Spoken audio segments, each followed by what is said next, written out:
സാമൂഹ്യ സുരക്ഷാ പെൻഷൻ ചർച്ചയാകുമ്പോൾ വ്യാജ പ്രചരണങ്ങളാണ് CPM നടത്തുന്നത്.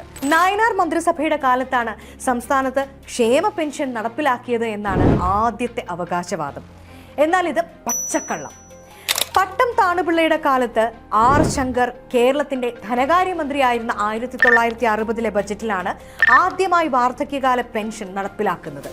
15 രൂപയായിരുന്നു ആദ്യത്തെ വാർദ്ധക്യകാല പെൻഷൻ. പിന്നീട് 1963 ബജറ്റിൽ R. ശങ്കർ തന്നെ വിധവാ പെൻഷനും നടപ്പിലാക്കി. പിന്നാക്ക സമുദായത്തിൽ ജനിച്ച് ശക്തമായ രാഷ്ട്രീയ സാമൂഹിക പ്രവർത്തനങ്ങളിലൂടെ കേരളത്തിന്റെ മുഖ്യമന്ത്രി പദവി വരെ എത്തിയ കോൺഗ്രസ് നേതാവായ R. ശങ്കർ എന്ന മഹാനായ മനുഷ്യനോടുള്ള അവഹേളനമാണ് CPMന്റെ ഈ കള്ളപ്രചരണം. 1995 നരസിംഹറാവുവിന്റെ നേതൃത്വത്തിൽ കേന്ദ്രം ഭരിച്ചിരുന്ന കോൺഗ്രസ് സർക്കാർ ആരംഭിച്ചതാണ് നാഷണൽ സോഷ്യൽ അസിസ്റ്റൻസ് പ്രോഗ്രാം. അന്ന് ശ്രീ മൻമോഹൻ സിംഗ് ആണ് കേന്ദ്ര ധനകാര്യ മന്ത്രി. ഇത് കേരളത്തിൽ നടപ്പിലാക്കിയതും Congress, K. Karunakaran, A. K. Antony മന്ത്രിസഭകളാണ്. NSAPയുടെ ഭാഗമായി കേന്ദ്ര സഹായത്തോടെ 5 വിഭാഗങ്ങൾക്കാണ് സാമൂഹ്യ സുരക്ഷാ പെൻഷൻ ഏർപ്പെടുത്തിയിരുന്നത്.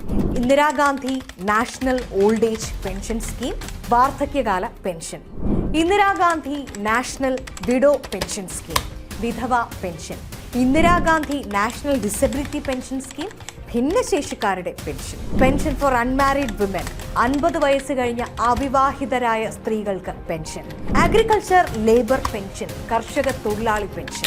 2011 വെറും 300 രൂപയായിരുന്ന ക്ഷേമ പെൻഷൻ ഉമ്മൻചാണ്ടിയുടെ നേതൃത്വത്തിൽ പിന്നീട് വന്ന UDF സർക്കാർ ആദ്യം 1200 രൂപ വരെയും അവസാന മന്ത്രിസഭയിൽ 75 വയസ്സിന് മുകളിലുള്ളവർക്ക് 1500 രൂപ വരെ ഉയർത്തി നൽകിയിട്ടുണ്ട്.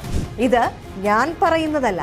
CPM MLA OS അംബികയ്ക്ക് ധനകാര്യമന്ത്രി KN ബാലഗോപാൽ നിയമസഭയിൽ നൽകിയ മറുപടിയാണ് നിങ്ങൾക്ക് കാണാം.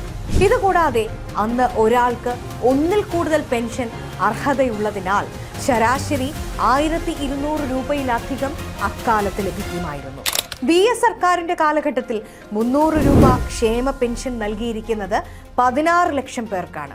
എന്നാൽ UDF സർക്കാർ 5 വർഷം കൊണ്ട് അത് 33 ലക്ഷം പേർക്കായി ഉയർത്തി. UDF കാലത്ത് ക്ഷേമ പെൻഷൻ 18 മാസം കുടിശ്ശികയായി എന്നതാണ് അടുത്ത ക്യാപ്സൂൾ. M. സ്വരാജിന്റെ ചോദ്യത്തിന് TM തോമസ് ഐസക് നൽകിയ ഉത്തരത്തിൽ 3 മാസത്തെ ക്ഷേമ പെൻഷൻ മാത്രമാണ് UDF കാലത്ത് കുടിശ്ശിക ഉണ്ടായിരുന്നത് എന്ന് വെളിപ്പെടുത്തുന്നുണ്ട്. 2016 LDF സർക്കാർ അധികാരമേറ്റ സമയത്ത് UDF കാലത്തെ കുടിശ്ശിക അടക്കം വ്യക്തമാക്കി ധനകാര്യമന്ത്രിയായിരുന്ന TM Thomas Isaac white paper ഇറക്കിയിരുന്നു.